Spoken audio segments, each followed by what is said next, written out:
De nous retrouver encore sur la Kaolack TV à l'occasion de la 63e édition du défilé marquant l'accession du Sénégal à l'indépendance et à la souveraineté nationale. Nous avons l'honneur de recevoir sur ce plateau M. Ahmed Youssouf Bengelloune, président du conseil départemental de Kaolack, par ailleurs député à l'Assemblée nationale. Monsieur le Président, quels sont vos premiers ressentiments après que vous avez assisté au défilé grand format de cette année? Merci M. Wade. Permettez-moi d'abord de saluer tous les téléspectateurs de Kaolack Info, partout où ils se trouvent dans le monde, au Sénégal et plus particulièrement à Kaolack. Avant tout, je voudrais rendre grâce à Dieu qui nous a encore une fois de plus permis d'assister à cette fête de l'indépendance qui marque notre 63e année d'accession à la souveraineté internationale. Et nous prions le bon Dieu pour qu'il en soit toujours ainsi, donc de nous prêter longue vie à tout le monde.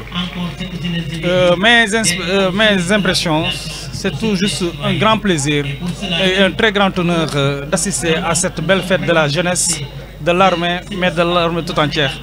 On a assisté à un défilé de très haute facture.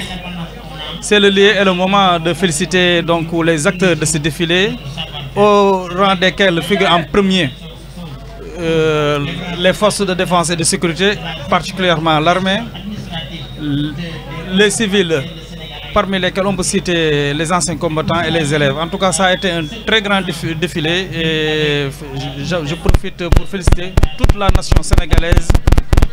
Vous êtes à la tête d'un département riche en ressources naturelles. Qu'est-ce que ça t'a fait? Donc, comme vous l'avez si bien dit, ma joie a été amplifiée quand j'ai su que le thème retenu cette année a trait aux ressources naturelles, surtout plus particulièrement à la préservation de ces ressources naturelles. Vous savez que les ressources naturelles, depuis la Constitution de 2016, appartiennent à tous les Sénégalais. Et donc leur préservation relève de tout le monde. Et donc il nous appartient à nous les Sénégalais de les préserver. En tout cas, nous devons jouer notre passion. En ce qui me concerne, je pense que la meilleure façon de préserver les ressources naturelles, c'est de renforcer, c'est de consolider, c'est d'approfondir cette paix qui existe au Sénégal, cette stabilité qui caractérise le Sénégal. Donc pour moi, la meilleure façon de préserver les ressources naturelles, c'est de consolider cette paix. Je vais profiter de cette occasion pour lancer un appel à toutes les Sénégalaises et Sénégalais, plus particulièrement les jeunes, de tourner le dos à toutes les personnes qui leur demandent de saper cette paix, cette stabilité, cette tranquillité qui caractérise le Sénégal. Donc voilà l'impression que j'ai eue, le sentiment que j'ai eu quand j'ai su que cette journée est placée sous le thème de la préservation des ressources naturelles. Kaolack également est une zone qui n'est pas dépourvue de ressources naturelles. En tout cas, j'appelle les Kaolackois de s'unir et de tout faire pour que ces ressources naturelles soient exploitées donc le mieux pour le bien-être de la population. Également, nous souhaitons que l'État nous aide à préserver les ressources naturelles se trouvant au Sénégal. Vous avez parlé de paix. Le président de la République a fait une prolongation de son discours du 31 décembre. À la fin du discours d'hier, il a appelé à la cohésion et être ouvert au dialogue. Quelle appréciation faites de cette posture? Mais c'est toujours dans le cadre de la préservation des ressources naturelles, parce que je dis la première ressource du Sénégal, c'est la paix. Donc il nous appartient à nous tous d'approfondir, de consolider cette paix. Pour moi, il ne peut y avoir de développement sans la paix. Donc la première chose qu'on doit préserver dans le Sénégal, c'est la paix.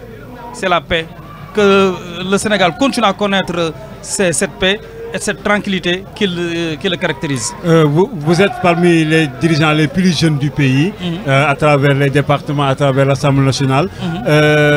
Quelle posture adopterez-vous pour inspirer la jeune génération de votre leadership? Mais la posture que je leur demande d'avoir, c'est la posture de responsabilité. Il faut que les jeunes soient responsables.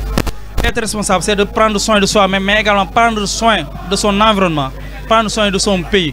Et la meilleure façon, encore une fois de plus, de prendre soin de ce pays, de cet environnement, c'est de faire tout pour que la paix continue de régner au Sénégal.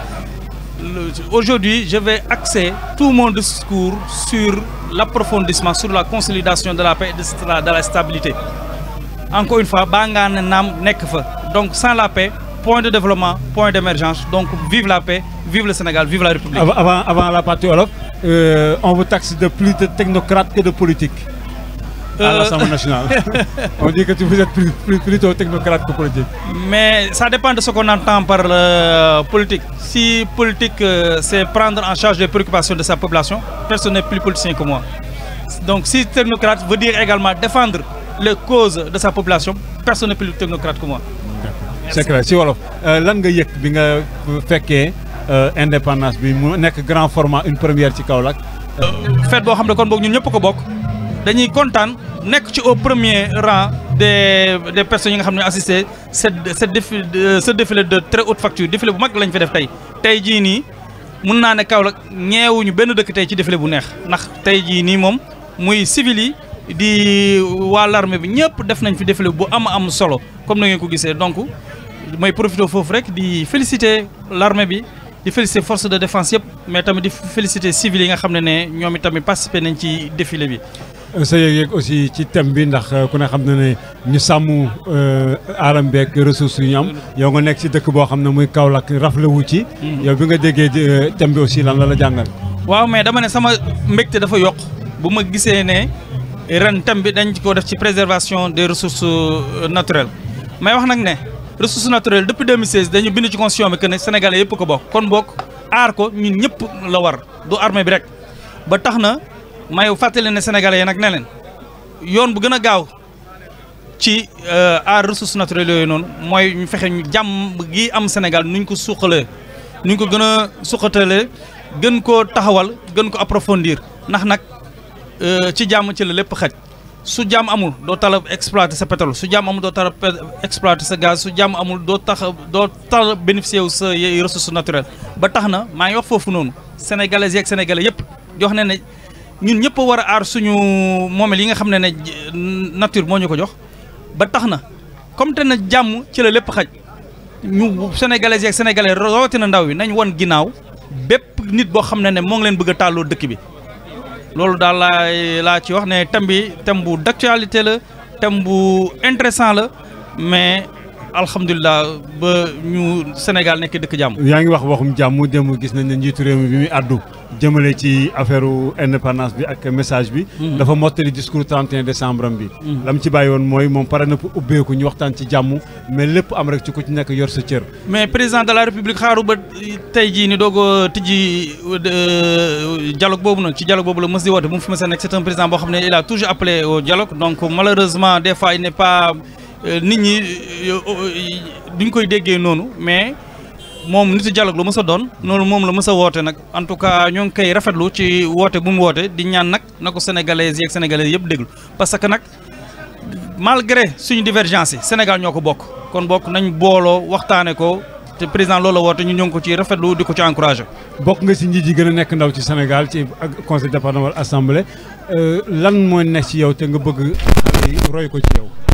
suqat suñu jàmm gi ba tax na ndaw yi encore une fois maa ngi relancer appel ci ñoom nañ won mépp leader wala mépp nit boo xam ne mu ngi leen bëgg a tàllu dëkk bi rek nañ ko woon ginnaaw. waaw ñu lay tooñ assemblée ne yow da ngaa bureau ba mu ëpp. waaw ndax du may nekk di kaas ak yooyu. doo ci table mais du may doo ci table mais terewut sama soxla askan ñi nga xam ne ñoo ma yebal ci assemblée nationale maa ngi fay eggale.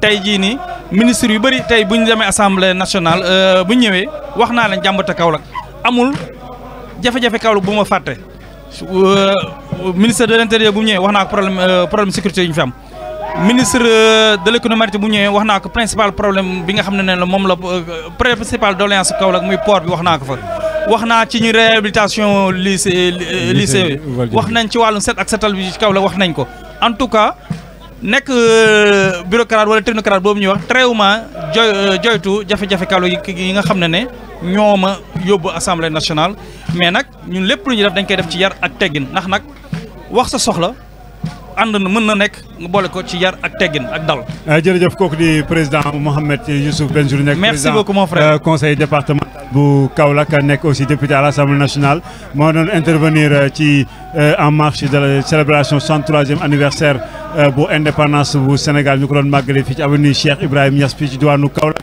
mu nekk grand format boo xam c'est une première parce que li fi am sa amu fi parce que 2482 civils ñoo fi défilé donc loolu amul sax à Dakar mu nekk benn innovation mu am sens fekkee innovation boobu donc ñu ko ciy félicité di ko ci gërëm dégg ngeen li wax yëpp donc monsieur le président Kaolack TV mi ngi lay gërëm di la remercier. Merci beaucoup di féliciter waat encore rek la nation sénégalaise rawatina njiit bi muy président de la République di ñaan nu ñu yàlla maye ren ñu fekke ko déwén yàlla nu may ñu fekke ko tal ko mën ko jërëjëf Sénégal ci kalam Kaolack ci kalam.